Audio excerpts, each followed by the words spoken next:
Well, hello everybody, and welcome to High Noon Radio. My name's Gary, and I'm going to be your showman for tonight's show.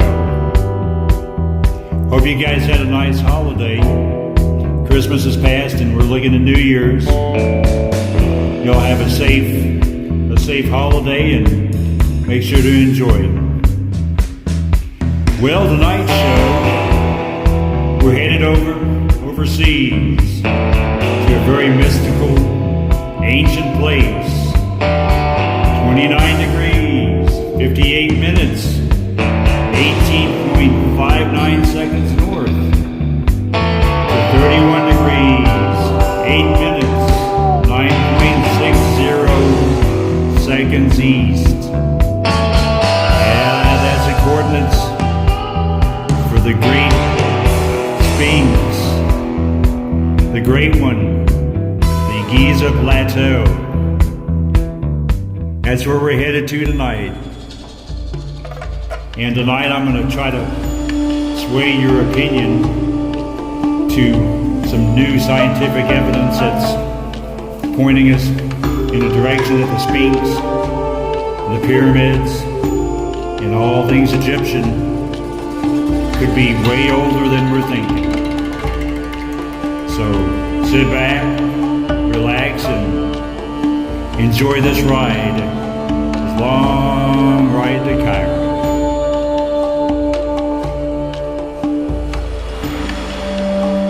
And the first thing I think I'm going to get into here is talking about the Great Pyramids on the Giza Plateau, the Khafre Pyramid, the Khufu Pyramid, and the Menkaure Pyramid.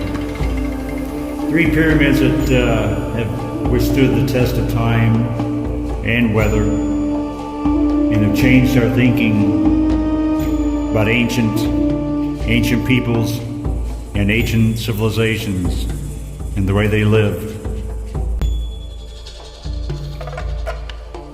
And maybe it was the Great Sphinx herself watching over the pharaohs, teaching, showing the Egyptians how to build and how to construct these wondrous monuments. But the Egyptian pharaohs were able to construct these great pyramids, the Khufu, the Khafre, and the Menkaure pyramids, to great heights and to great success. Constructed from limestone, these great rocks have withstood the test of time and weather to conceal their secrets to this day. Let's talk about where the Giza Plateau and the Sphinx and the pyramids actually sit. It's a Nile Valley, and the Nile has been in existence, feeding and nurturing civilization there in Egypt for millennia, showing the people how to fish and live off the land. Recently there's been scientific proof that the Nile as it exists today looked much different back before actually Egyptian civilization took root. Possibly older, more ancient culture and civilization existed in the Giza Plateau area prior to the Egyptians. And just possibly these people, these ancient cultures, non-Egyptian cultures, were the constructors of the Sphinx.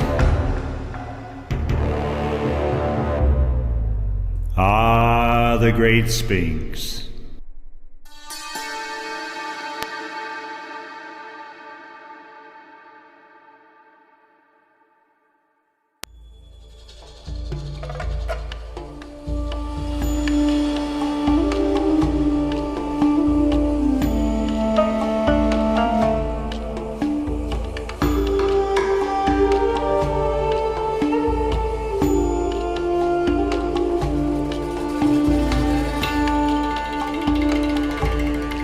Great Sphinx and the pyramids were constructed from materials gathered from Mother Nature. Limestone, white limestone, sandstone, diorite. These materials built and constructed many wondrous monuments in ancient Egypt. And the Great Pyramid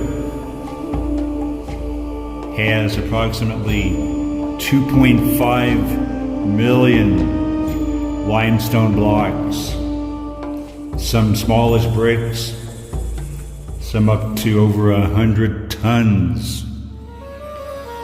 They were used to build and construct this great monument to mankind.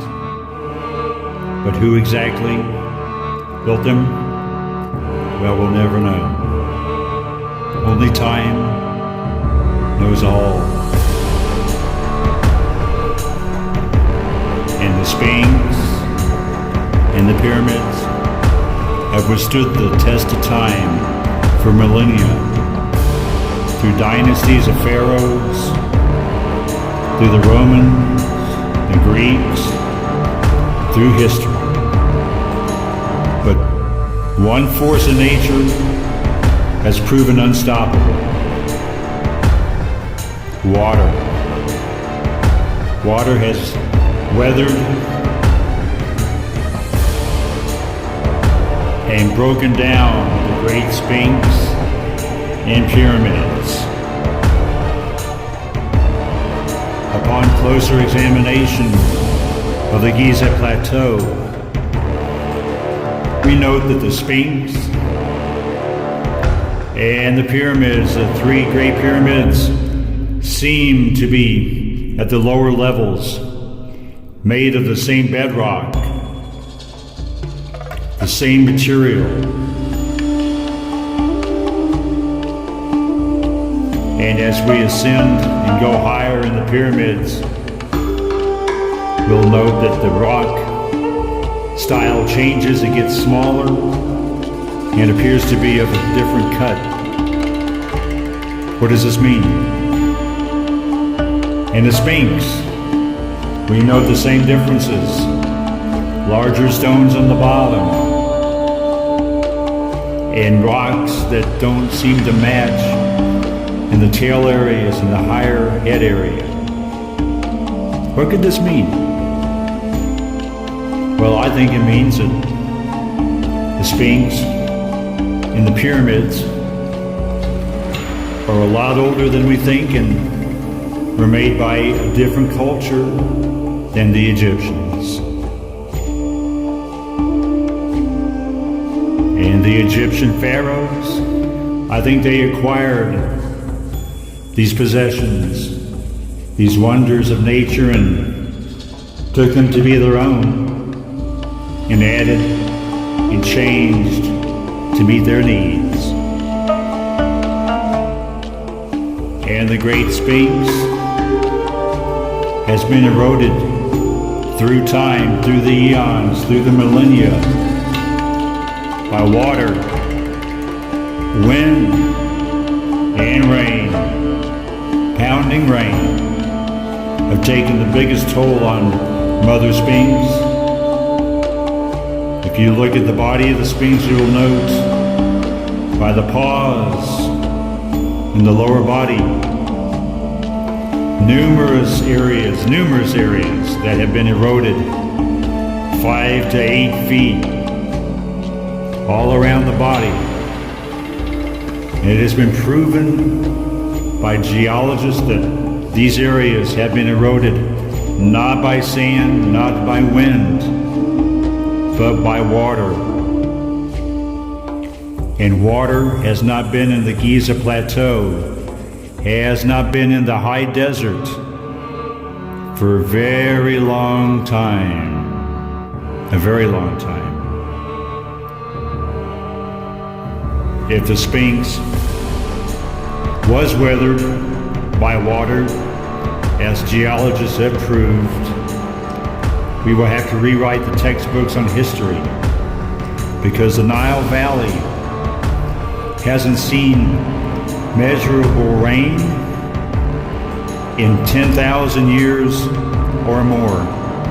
So that puts the age of the Sphinx 10,000 years plus.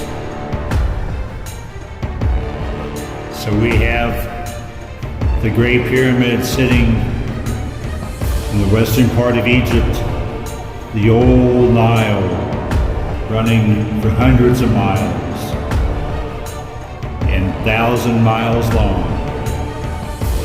Lush farmlands, Egyptians living off the land with fowl, cattle, all types of livestock, and greenery that is not possible today in the high desert of Egypt.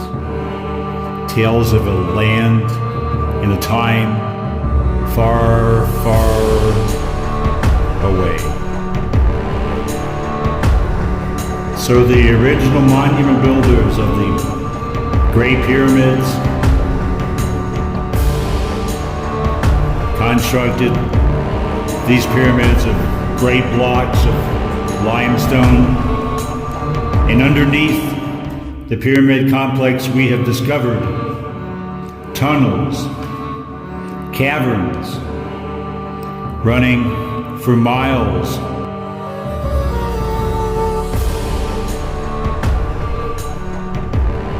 Why were they there? Well, recent discoveries in Cairo are showing, have not yet to be proved, but are showing scientific evidence that water was running underneath the pyramids, through tunnels, through caverns, running for miles and miles, through limestone, through diorite, and through granite. Water traversing through these tunnels, but for what purpose? What was the reason? Why did the ancient pyramid builders use water? And it might be added that all these tunnels that are located under the Great Pyramid complex ran west, pointed west directly to the old Nile, the great old Nile civilization that was there. An old Nile river system, hundreds of miles wide and thousands of miles long. All these caverns and tunnels heading directly west, providing sustenance for the ancient pyramid builders. So we have water running through tunnels under the pyramids. But why was that water running through the channels, through the tunnels, heading west to the ancient pyramid builders? What did they use it for? Well, they used it for energy, to produce energy. The magical secret to producing energy was to run water over crystalline stones to produce power, energy, to sustain the civilization that existed long ago. The ancient pyramid builders knew that limestone rose as one granite, had high crystalline volumes that could produce energy, consumption for the betterment of life. The crystals in the granite and limestone held harmonics energetic harmonics that produced power that they could harness and use in daily life. The secret that we, as of this age, is lost and is not known to us. And let it be known that granite has a very, very high volume of mica, of crystalline, made up of 55% roughly of the volume of the stone. When exposed to water, produces hydrogen and oxygen in a process that can extract energy that can be used for purposes that we have yet to understand. But the ancient ones knew, they understood different rocks, different crystalline types contained in the rocks produced different harmonic vibrations, and they could extract different energy needs from these different rocks. So, with miles and miles of tunnels running underneath the pyramids, water running through these channels, through these tunnels, over the mica, over the crystals, in all these different type of rocks, produced energy that was extracted from the pyramids for use by the ancients. And we're going to find many, many more miles of these tunnels made from the great rocks to provide harmonic vibrational energy.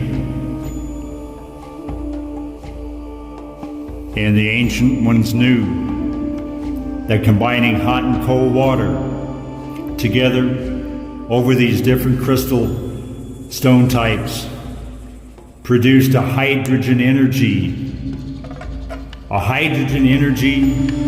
and oxygen, and the byproduct was hydrogen gas. Energy provided to the machines, the wondrous machines that bored through this very hard rock that we now would have a very hard time doing, boring through the rock, straight lines, curves, ascending lines and descending lines, 90-degree turns, things that at the time and even now are not possible to do through stone. And remembering that water is energy. And let it be said too, that all these great machines that were powered by water and other sources unknown to us at this time appear worldwide in all the great monuments. In Egypt, in India, across Europe, Britain. All the great monuments, all the great wonders show signs of tunneling, of boring, of drilling machines, perfect circles, perfect squares, all highly polished, so smooth, a finish so flat and smooth that you wonder how they did it back then. We don't know. We can never prove it. All we see are the results. Fantastic, impossible results. But I think the ancient pyramid builders had help. Had help from greater sources that taught them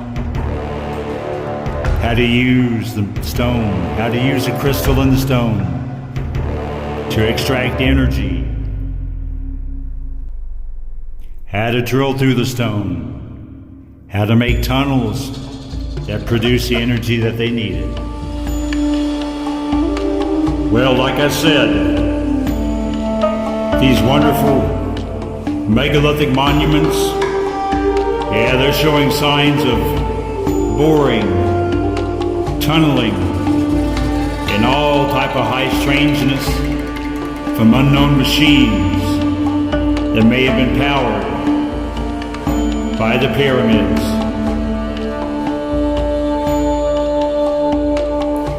Well, so what does this mean? We had a worldwide culture. We had a worldwide civilization that shared many commonalities. Even though nationalities were different, we all had a common thread. A need for technology and a need to grow, to communicate and trade over the high seas. Again, my proof to you is the royal mummy of Pharaoh Tutankhamun, discovered by Howard Carter. And just exactly what was discovered that makes it so revealing?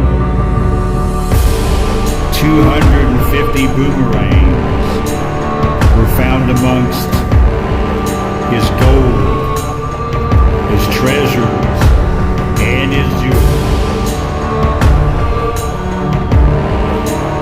Many precious stones, gold, jewelry were found at Tutankhamun's side. But why the boomerang? Why an Australian boomerang? Why would he need or want that? Well, that may be an answer we'll never know. But it does prove that we did have a worldwide civilization that did travel the oceans, the rivers, and the lakes of the world. And let it be known that the boomerang originated only in Australia. The Aboriginal people were the designers and inventors of the boomerang. Only one place in the world did it come, Australia. And we have found petroglyphs that will prove that the Egyptians did go to Australia for visits, for trade. And the Great Sphinx, well, she faces east to the Sirius star system, watching, ever knowing. But just how did these older ancient cultures learn of the star system to such a great degree? Well, I'll leave that up to you, but I do have my suspicions, and they also come from the stars. Okay, so another form of travel that the ancient people used, possibly for navigation over land and over the water to other continents, to other places. Could have been the natural ley lines of the earth, the natural energy-giving source lines, maybe used as navigational aids in to and from foreign lands. It's very possible. So we have these worldwide civilizations that were communicating, writing, sharing. And these civilizations traveled over water. This has been proven to communicate and to further culture. And we know this was possible in the Egyptian culture because we have Pharaoh's boat in the Cairo Museum to show as proof that yes, travel to other lands, over the ocean, over water, the great energy giver. was possible. And how else did they travel? Well, we know that the Egyptians had a high belief in the stars, the gods of the stars, Osiris.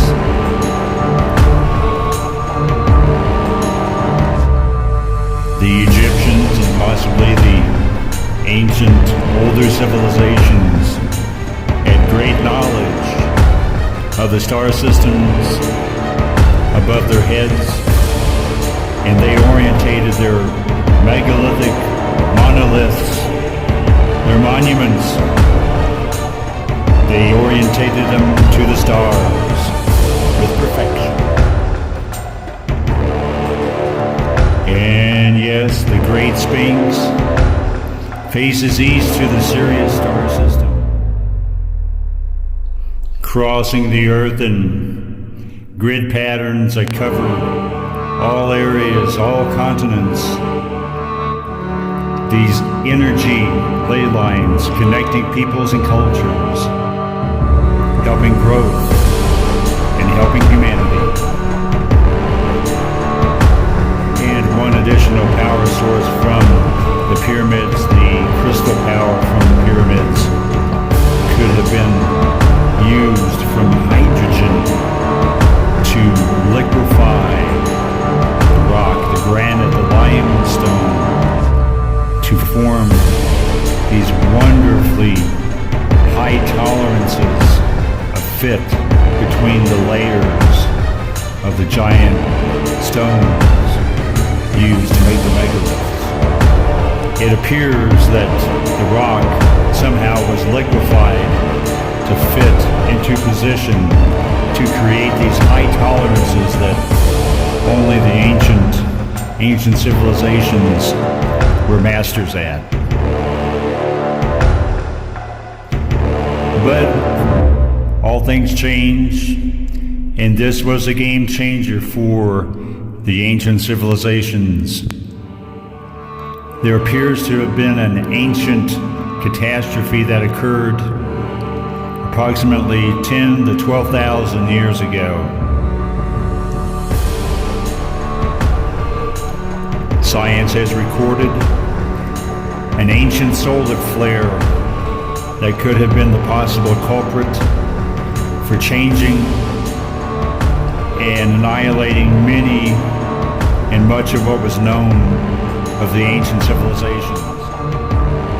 And again, evidence from this great cataclysm is shown in the great grand gallery of the Great Pyramid, with the burn marks on the ceilings and wall surfaces.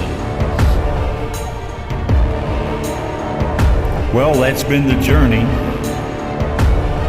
We've seen the Sphinx in all her glory and all her weathering and all the wisdom she has departed to humanity for the betterment of humanity.